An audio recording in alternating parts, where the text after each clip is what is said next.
Before I conclude my speech, and on behalf of the committee, I would like to echo the instruction Mr. President gave to the Nigerian military, that it should bring those behind the killing of our 13 soldiers and 4 high-ranking army officers in Delta State last week to justice, and the entire committee members commiserate with the armed forces of Nigeria and the family of the deceased patriots over the death of these soldiers. We extend our profound condolences to the family of these fallen soldiers, their colleagues, and their loved ones. While commiserating with the armed forces on these huge odds, I would like to reiterate the need for you to ensure discipline and strict adherence to military standard operating procedures. We also want you and pray that you replace Lieutenant Colonel Ali with an even more competent, agile, and disciplined soldier, so that the efforts and achievements he has made does not recede.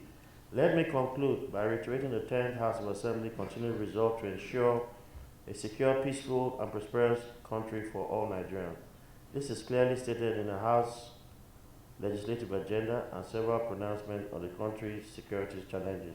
The Committee on Defense is fully committed to this cause and will do everything feasible to ensure Nigerians live peacefully. Let us work together to strengthen our national defense capability and ensure the security of our beloved nation.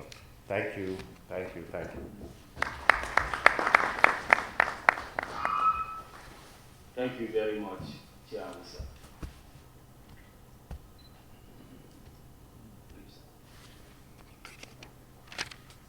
Two challenging times. And for me, it is a mark that Nigeria is a great nation. Because if you are nobody, nobody will care about you. For these challenges to be coming at this time shows that efforts are being made to do things differently. And once we know people have this sense of trying not to make change happen in whatever situation. If they are used to a particular area, people want to a particular style of living, and things are changing, initially you will have that pushback. And that's what we're going through. A lot of policies have been put in place. At the onset, these policies look very, very hard and difficult. But I strongly believe that with time, if we're able to go through these pains, it will come out better. It's just like a woman that is about to give birth. She goes through so much pain, and most times some of them even swear they will never have a second child after this one. But then, more will come. And this has also brought up a lot of security challenges on ground that needs to be addressed. And members of the armed forces are doing everything possible to ensure that we address them. In all our regions, we have peculiarities on security challenges that are ongoing. And so we are addressing them as it is. I'm happy with the Senate, the House of Reps, for your response during the killing of the 17 personnel in Delta State, just the recent event, and even all the other security aspects that have taken place. You have continued to give us your needed support, especially in the areas of budgeting system. I want to thank you very much for doing that. We are not taking these things lightly. And frankly speaking, most of us are not happy about what's going on. But we want to remain committed in ensuring that we restore peace and security within Nigeria. Growing up, like the Honorable Deputy Chairman mentioned, I was born and raised in Sokoto, so Sokoto is home to me. And I'm proud of that. I had the privilege of growing up in that area. And I know what it is to be peaceful. It was a completely peaceful area. So to see what it has turned to be now, it is something that is still shocking. But we are sure that together, working as a team, with your support, with the support of the citizens, we will overcome this issue. These challenges normally come once in a while because there's life. In life, nothing moves smoothly. And this, I would believe, is one of the chances, the time Nigeria is going through its own phases. But we will overcome this, and we're happy that the President is also taking the bold step in ensuring that he gives us the full support in all we're doing. We know, again, we cannot have all the equipment that we need. We actually need so much. But with the little we have, we'll continue to push until more comes around. And I'm sure we'll address this issue. In the Northwest recently, the kidnap issue with the abducted children at Kuriga. I was in Kaduna just to commiserate with the communities, talk with the governor, and see how efforts are being made. What we realize is that there are a lot of people that are really doing everything possible to make sure that Nigeria does not develop. And it is a collective effort for all of us to ensure that we do not allow them succeed. So like it is said, politics is over now, it's governance. And that's why it is important for all of us together, because members of the armed forces cannot do it alone. And from what we have seen, most of the challenges we're having are not only the kinetic challenges, the non-kinetic plays a vital role. Because with situations of good governance, fairness, justice, equity, has a lot to do. Because when we have these things in place, you'll be able to have people, citizens that feel a sense of belonging, people that are fed, they are well taken care health-wise, they can go to schools freely, they can go to their markets, they can live freely within their own country. So it takes a collective effort for us to do. On the issue of the recent attacks on our troops, like the Lieutenant Colonel, like I can say, I was the theater commander in the Northeast, we worked together. He's a gallant officer, and so of the soldiers. He was one of the best we had. He did so well in the Northeast. We brought him to the North Central, he did well. He went to the Northwest, he did extremely well. And then went to the South-South. Now, what happened? Basically, it was a community clash that was happening, and those are his own area of responsibilities. And that's why he responded when initially his soldiers, his officer and some soldiers were arrested, were apprehended by the communities. We know that because of these issues of bunkering, we have a lot of pirates, militants that are still operating within the general area. And they have a lot of funding because of the illegal activities they carry out. So they all equally have a lot of arms with them. These are people they know, and that's why when he had it, he felt, these are my community, these are people I know. And he went to say, look, this what you are doing is not right.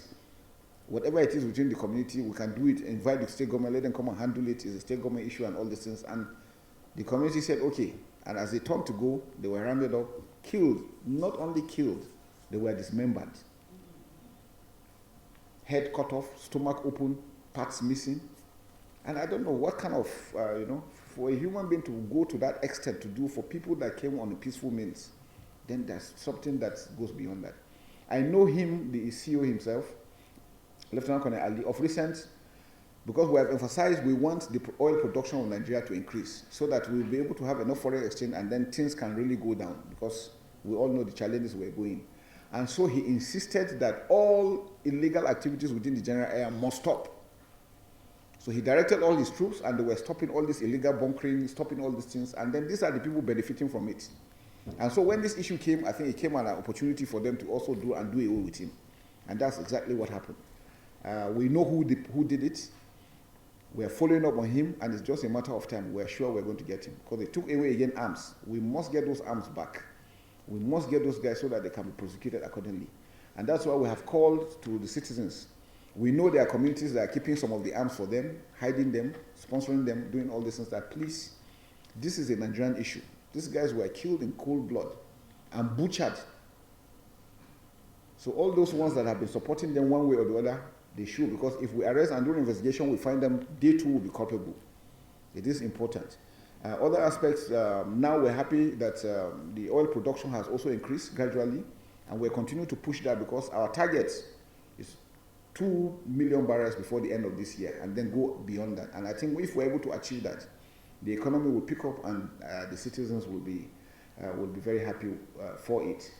On our operations, they're ongoing. Recently, we have just to make sure that we enhance the capability of our troops. We have rejigged the operations. There are new postings of new commanders. The old ones have been there. We have brought them back. We have adjusted our areas of responsibilities. We are putting in more. Like I said, we're still, fund-wise, you can never have enough. But again, knowing that when dollar was 400 and something, 500, now dollar is 1,000. So if you are buying diesel that used to be how much? It's a big problem. Any equipment we want to buy, for any round of ammunition we're buying them in hard currency. Any ammunition we're buying, one. And if you have 1 million rounds now, in 3 days, they're gone.